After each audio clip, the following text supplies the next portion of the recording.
First contact in the void. The TNS Polaris cut through the dark expanse of space like a phantom, its quantum absorption hull rendering it virtually invisible to conventional sensors. Captain Regina Walsh stood at the bridge's observation window, her weathered face reflecting years of command experience. The ship's mission was routine: patrol the outer edges of Sol's defensive perimeter, maintaining humanity's careful watch over nearby space. "Captain, we're picking up an anomalous signal," Lieutenant Kai Patel announced from his communications station, dark eyes fixed on the holographic display. "It's nothing like our standard protocols." Walsh turned, her silver-streaked hair catching the soft blue light of the bridge displays. "Source?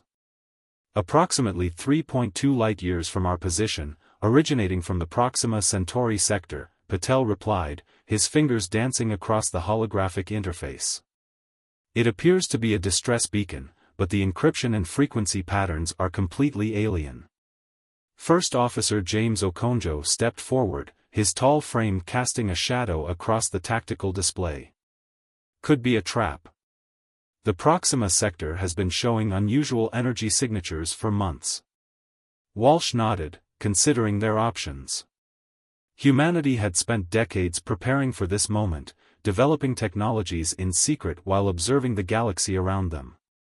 They knew other civilizations existed, their quantum telescopes and stealth probes had confirmed that years ago. But they had chosen to remain hidden, watching and learning before revealing themselves. "Deploy quantum sensors, full spectrum analysis," Walsh ordered. "And get me a visual." The main view screen shimmed to life, showing a distant cluster of ships. 3 larger vessels surrounded a group of smaller craft, weapons fire evident even at this distance. The attacking ships bore aggressive, angular designs, their hulls covered in what appeared to be weaponized gravity generators. The smaller vessels, by contrast, were smooth and organic in appearance, clearly damaged and struggling to maintain their defensive formations. "Analysis complete," announced Commander Rami Hassan from the science station. "The smaller vessels are using technology based on photonic crystalline matrices, highly advanced but primarily focused on peaceful applications. The attackers." He paused, frowning at his readings. "They're using brutally efficient weapons designed to tear ships apart at the molecular level." Walsh's jaw tightened. They had known this moment would come, the moment when humanity would have to decide whether to remain hidden or step into the galactic community. The choice now lay before them, crystallized in the scene of violence playing out on their screens. "Battle stations," Walsh commanded, her voice carrying the weight of humanity's first step onto the galactic stage. "Tactical, prepare quantum torpedoes. Communications, ready our first contact protocols." The bridge crew moved with practiced efficiency, the product of years of preparation and simulation. Humanity might be new to interstellar warfare, but they had spent decades preparing for every possible scenario. "Ma'am," Okonjo interjected, "Fleet Command's standing orders are to reveal ourselves only when absolutely necessary," Walsh finished. "I'd say preventing a massacre qualifies." Besides, she allowed herself a small smile, it's time to show the galaxy that humanity stands for something more than just technological advancement. The Polaris's quantum drive hummed to life, propelling the ship through space in a way that defied conventional physics. Unlike the bright engine flares of the alien vessels, the human ship moved like a ghost, its dark energy propulsion leaving no trace in normal spacetime. "Range in 30 seconds, Lieutenant Patel reported. "The attacking vessels are charging their primary weapons." "Open a channel to all ships," Walsh ordered, straightening her uniform. "Let's introduce ourselves." The communication system activated, broadcasting on all frequencies. "Attention unknown vessels. This is Captain Regina Walsh of the Terran naval ship Polaris. Cease your hostile actions immediately or face intervention." The response was immediate, a harsh, guttural language translated quickly by their AI systems. "This is War Master Vexthor of the Drachnid Empire. This matter does not concern you. Withdraw or be destroyed." Walsh's expression hardened. Wrong answer. Tactical, disable their weapon systems. Precise strikes only, let's show them what humanity can do. The Polaris's quantum torpedoes phased into existence mere meters from the Drachnid ship's shields, their dark energy warheads ignoring conventional defensive barriers. The explosions were silent in space, but the tactical display told the story. All three attacking vessels lost weapons power simultaneously, their gravity weapons destroyed with surgical precision. Channel still open, Patel reported. Walsh stood, her posture straight and proud. Drachnid vessels, your weapons are disabled but your life support remains intact. Consider this a demonstration of what happens when you prey on peaceful species in this sector. The next time we meet, we won't be so gentle. As her crew moved to assist the damaged refugee ships, Walsh allowed herself a moment of reflection. Humanity had hidden its true capabilities for decades, developing technologies that other species hadn't even theorized. Today, they had shown just a fraction of their strength. The galaxy would soon learn that Earth was not just another emerging civilization, it was a force for justice in a cosmos that desperately needed it. The quantum communications array lit up with signals from across the sector. Word was spreading fast, a new power had emerged, one with technology that could render the mighty Drachnid Empire's weapons useless. Humanity's age of isolation was over, and the galaxy would never be the same. The diplomatic storm. The aftermath of the Polaris's intervention sent shockwaves through galactic society. Within hours of the encounter, the TNS Polaris's quantum communications array was overwhelmed with transmissions from dozens of species, each seeking to understand the mysterious humans who had so effortlessly neutralized Drachnid warships. Captain Walsh stood in the Polaris's newly configured diplomatic chamber, surrounded by holographic representations of various alien representatives. The rescued vessels had belonged to the Luminari, a species of energy-based beings whose crystalline ships served as both transport and temporary physical forms. Your intervention saved many lives, the Luminari ambassador's form rippled with patterns of gratitude, their crystalline structure refracting light in complex ways. But we must warn you, the Drachnid Empire does not forget slights to their perceived dominance. We're counting on it, First Officer Okonjo replied, sharing a knowing look with Walsh. The Drachnids needed to learn that their actions have consequences. The holographic display shifted, showing a new figure, a massive, reptilian form with iridescent scales and multiple pairs of eyes. I am High Chancellor Zextal of the Meridian Concordat, the figure announced. Your species' capability to neutralize Drachnid weapons is unprecedented. We would propose an immediate alliance. Walsh maintained her diplomatic composure, but her mind was racing through the implications. Intelligence had identified the Meridian Concordat as opportunists, often playing larger powers against each other for their own benefit. We appreciate the offer, High Chancellor, Walsh responded carefully. However, Earth's policy is to evaluate all potential relationships based on actions and principles, not merely strategic advantage. Commander Hassan's voice came through her neural link, private and urgent. Captain, long-range sensors are detecting multiple Drachnid fleet movements. They're mobilizing on a massive scale. The diplomatic chamber's atmosphere tensed as more representatives joined the discussion. A ghost-like figure composed of swirling gases spoke next, its words translated into perfect English. I speak for the Etherian Collective. We have suffered under Drachnid expansion for generations. If humanity stands against their aggression, you will not stand alone. Walsh was about to respond when Lieutenant Patel's voice cut through on the priority channel. Captain, we're receiving a transmission from Fleet Command. Priority 1. Excuse me, representatives, Walsh addressed the gathered holograms. We will continue this discussion shortly. With a gesture, she closed the diplomatic feed and opened the secure channel to Earth. Admiral Helena Blackwood's hologram appeared, her expression grave. Captain Walsh, your actions have accelerated our timeline considerably. The Drachnids are mobilizing their entire battle fleet, over 3,000 ships. They're overreacting, Walsh observed. One ship damaged 3 of theirs, so they're responding with 3,000? Exactly as predicted, Blackwood smiled. Operation Revelation is now active. You've done your part, Captain. Now it's time to show them what humanity can really do. The tactical display updated, showing hundreds of quantum signatures appearing across the sector. Human ships, hidden for years in strategic positions, were revealing themselves.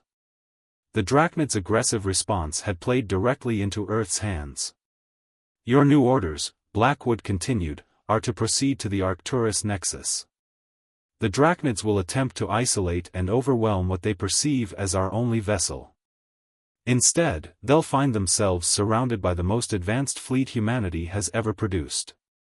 Walsh nodded, understanding the strategy. And the diplomatic situation? Accept provisional cooperation from the Etherian Collective and any others who have actively resisted Drachnid aggression. The Meridians and similar opportunists can wait. We need allies of principle, not convenience. The bridge crew worked efficiently to compile the flood of incoming data. Commander Hassan's analysis painted a clear picture. The galaxy was dividing rapidly into those who saw human intervention as a threat and those who welcomed it as liberation. The Drachnids have issued an ultimatum, Patel reported. They're demanding our immediate surrender and the transfer of our quantum technology. They're calling us upstart primitives who don't understand our place in the galactic order. Walsh allowed herself a small smile. Transmit our response. Humanity understands its place perfectly. We are the shield that protects the innocent, the sword that strikes down oppression, and the light that illuminates a better path forward. As the Polaris prepared to join Earth's revealed fleet, Walsh reflected on the historic nature of these moments. Humanity had spent decades preparing not just their technology, but their principles and purposes. They weren't emerging onto the galactic stage as conquerors or victims, but as protectors. The quantum drive engaged, and the Polaris disappeared from normal space, leaving behind a galaxy in turmoil, a galaxy that would soon learn that humanity's greatest strength wasn't their advanced technology, but their unwavering commitment to justice and peace. The true battle was about to begin, and humanity was ready. Shadow and strategy. Deep within the secure command center of Earth's orbital defense platform Alpha, Admiral Blackwood stood before a massive holographic display showing thousands of ship movements across hundreds of light years. The Drachnid Empire's response to humanity's revelation had been swift and predictable. They had committed nearly their entire fleet to what they believed would be a simple show of force. Status report, Blackwood commanded, her eyes fixed on the swirling patterns of fleet movements. Director Marcus Rivera of Strategic Operations stepped forward, his weathered features illuminated by the holographic glow. The Drachnids have divided their forces into 3 main battle groups. They believe they're executing a brilliant trap, but they're actually moving exactly as our quantum probability matrices predicted. The display zoomed in on a particular sector where dozens of Drachnid warships were converging. Their formation was impressive, a 3-dimensional web of overlapping fields of fire, designed to catch and destroy any ship that dared to challenge them. And our forces? Blackwood asked, though she already knew the answer. Operation Shadow Web is proceeding perfectly, Rivera confirmed. We have quantum-cloaked ships in position around every major Drachnid formation. They still think the Polaris was a lone vessel, possibly a prototype. They have no idea they're surrounded. The command center hummed with activity as reports flowed in from Earth's hidden fleet. For decades, humanity had launched ships under absolute secrecy, using their mastery of quantum mechanics to hide vessels in the very fabric of spacetime.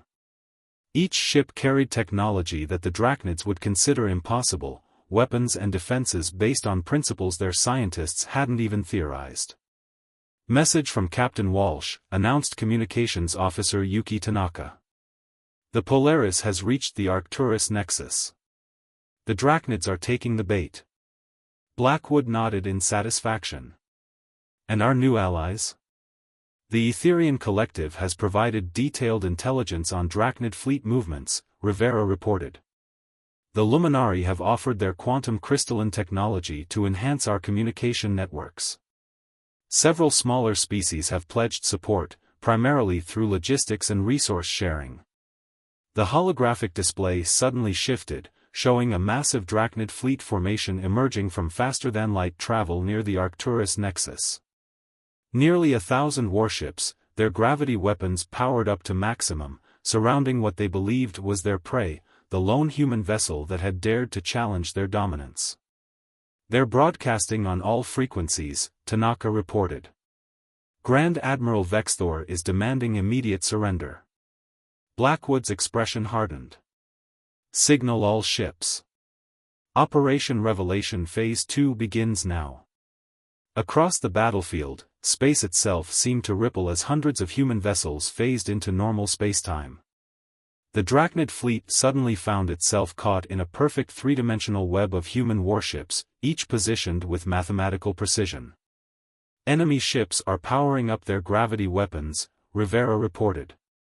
They're attempting to combine their fields into a single, massive attack. Exactly as expected, Blackwood smiled. Execute quantum interference pattern delta. The human fleet responded with a maneuver that defied conventional physics. Instead of trying to resist the massive gravitational distortion, they created their own carefully calculated quantum fields. The space around the Drachnid fleet began to shimmer with possibility waves as their own weapon effect was reflected back upon them. Their weapon systems are failing across the board, Rivera announced with professional satisfaction. The quantum feedback is disrupting their entire power grid. On the main display, the massive Drachnid fleet began to drift, their ships caught in their own reflected gravitational fields. Not destroyed, but completely neutralized. Open a channel to Grand Admiral Vexthor, Blackwood ordered. I think it's time we had a proper introduction.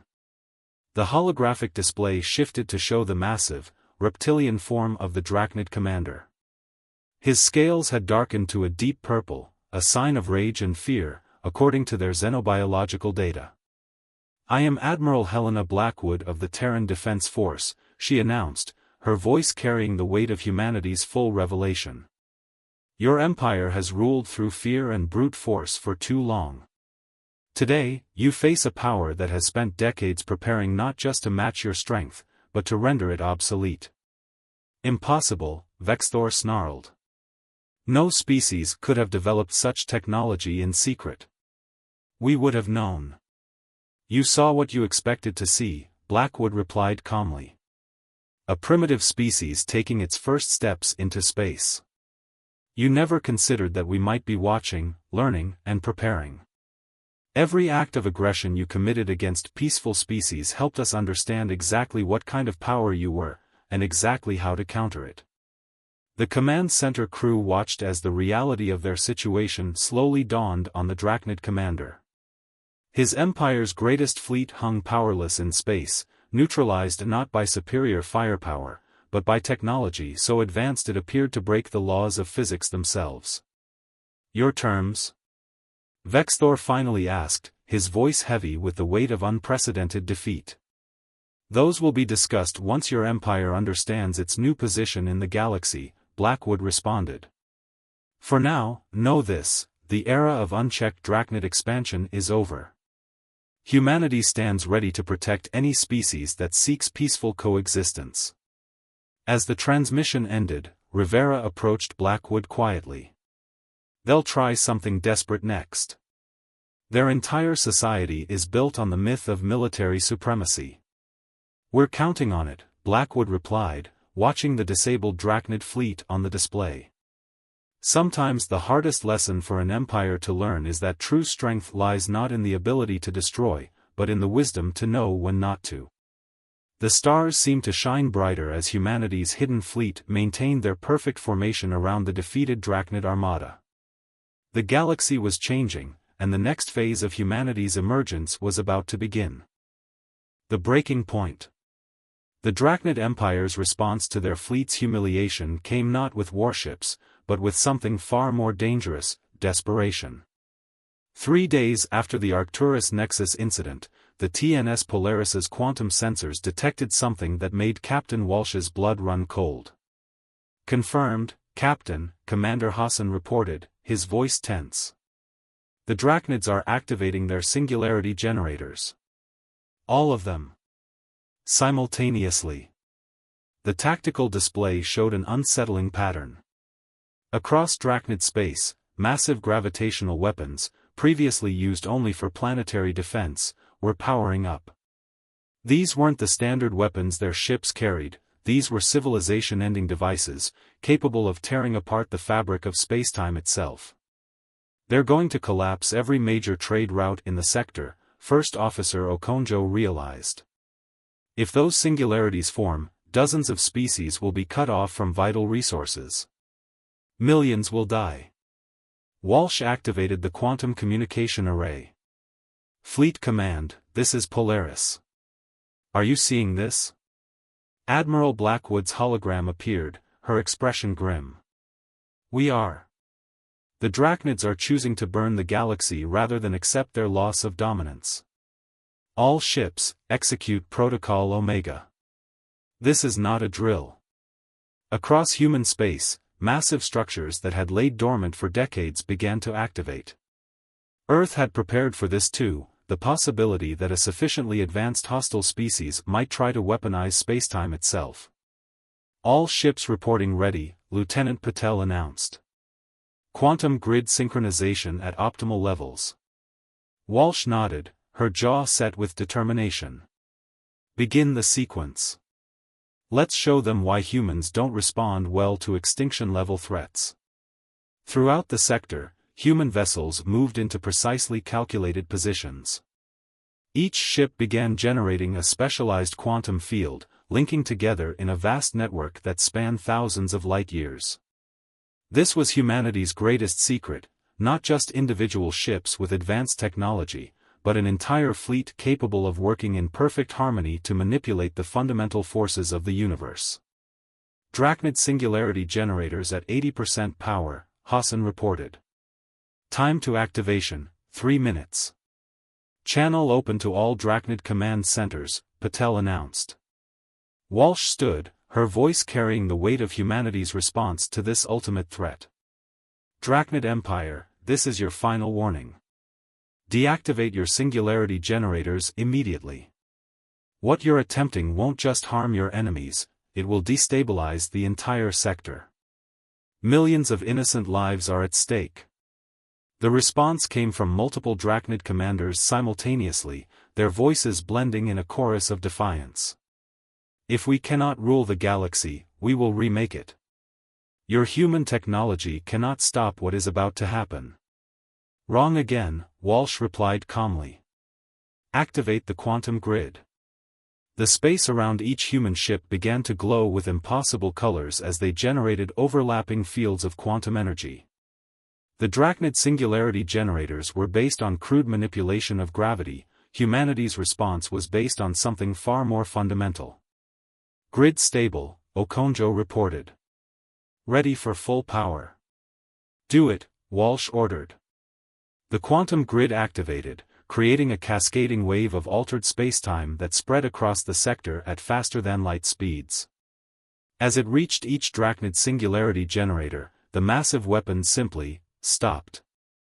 Not destroyed, not disabled, but frozen in a pocket of carefully manipulated quantum probability. "Status?" Walsh demanded.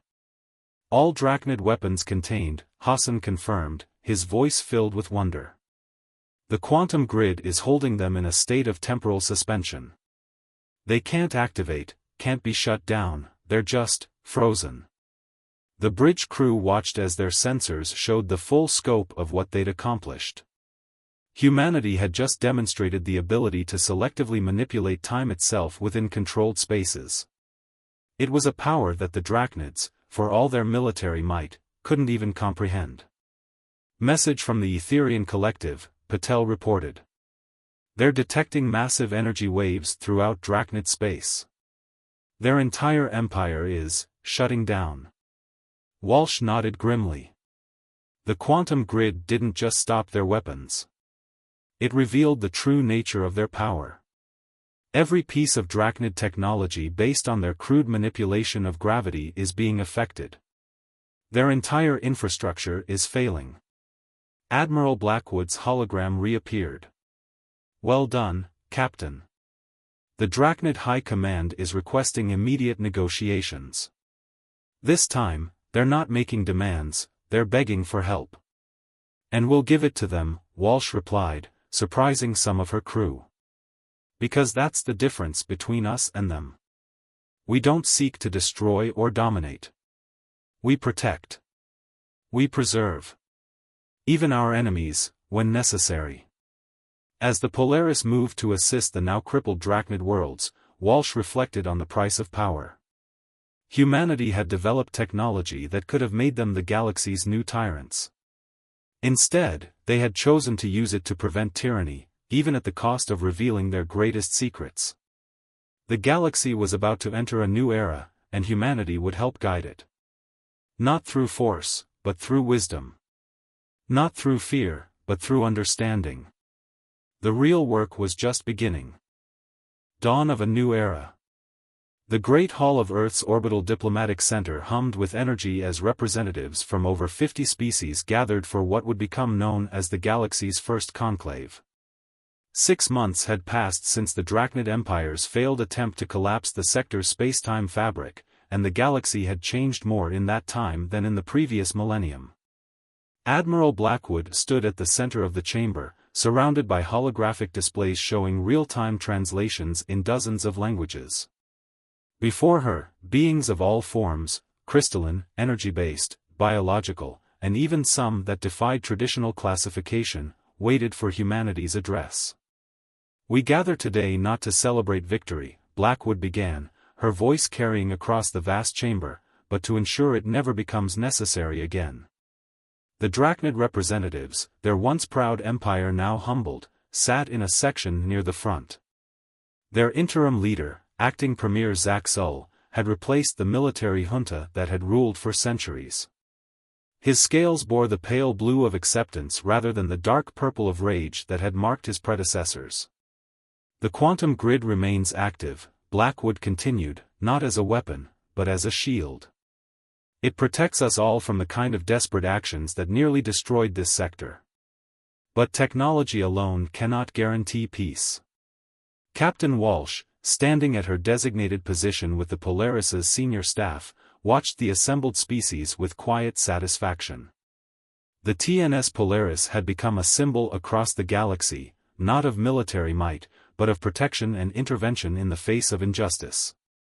"We propose the formation of the Galactic Defense Coalition," Blackwood announced. "Not an empire, not a hierarchy, but a cooperative body dedicated to maintaining peace and fostering understanding among all species." The holographic displays shifted, showing the proposed structure. Earth would share its quantum technology gradually, but only for peaceful applications. The coalition would maintain a rapid response force, made up of ships from all member species, trained in human quantum mechanics and dedicated to protecting trade routes and responding to natural disasters. "Your quantum science," the Etherian representative's gaseous form swirled with curiosity, "it could have made you the new emperors of the galaxy. Why choose this path?" Commander Hassan, now Earth's chief scientific liaison, stepped forward to answer. "Because true power lies not in domination, but in elevation. We hid and prepared not to conquer, but to ensure that when we emerged, we could do so as guardians rather than conquerors." The Luminary ambassador's crystalline form sparkled with approval. "The humans speak truth. We have observed their actions since their revelation. Every decision, every intervention, has been aimed at preservation and protection, never destruction or dominion." Zaxul rose, his massive form drawing all eyes. "The Drachnid Empire." He paused, correcting himself, "The Drachnid Confederation accepts these terms. We have learned, through harsh experience, that the future belongs not to those who can destroy, but to those who choose to preserve." The quantum grid that spanned the sector pulsed with new energy as more ships joined its network. Human vessels began training crews from other species, sharing not just technology but philosophy. The principles of quantum mechanics, it turned out, worked best when applied with wisdom and restraint. The age of empires is over, Blackwood declared. The age of cooperation begins. Earth stands ready to share its knowledge, but more importantly, its values. Together, we can build something greater than any single species could achieve alone. Captain Walsh's neural link chimed with a private message from her ship. Long-range quantum sensors had detected something massive approaching from intergalactic space, perhaps another test for this newborn alliance. She smiled, knowing that whatever came next, humanity and its allies would face it together. As the conclave concluded with the signing of the Coalition Charter, the assembled species witnessed something unprecedented, a quantum grid test conducted by a joint human-alien crew. The space above Earth shimmered with possibilities as ships from a dozen species worked in perfect harmony, their combined technology creating patterns of light that could be seen across the sector. It was more than a display of power, it was a promise. A promise that the galaxy's future would be guided not by fear or force, but by wisdom, cooperation, and the understanding that true strength lies in protecting rather than dominating. The stars themselves seemed to shine brighter as the new era dawned, and humanity had helped light the way.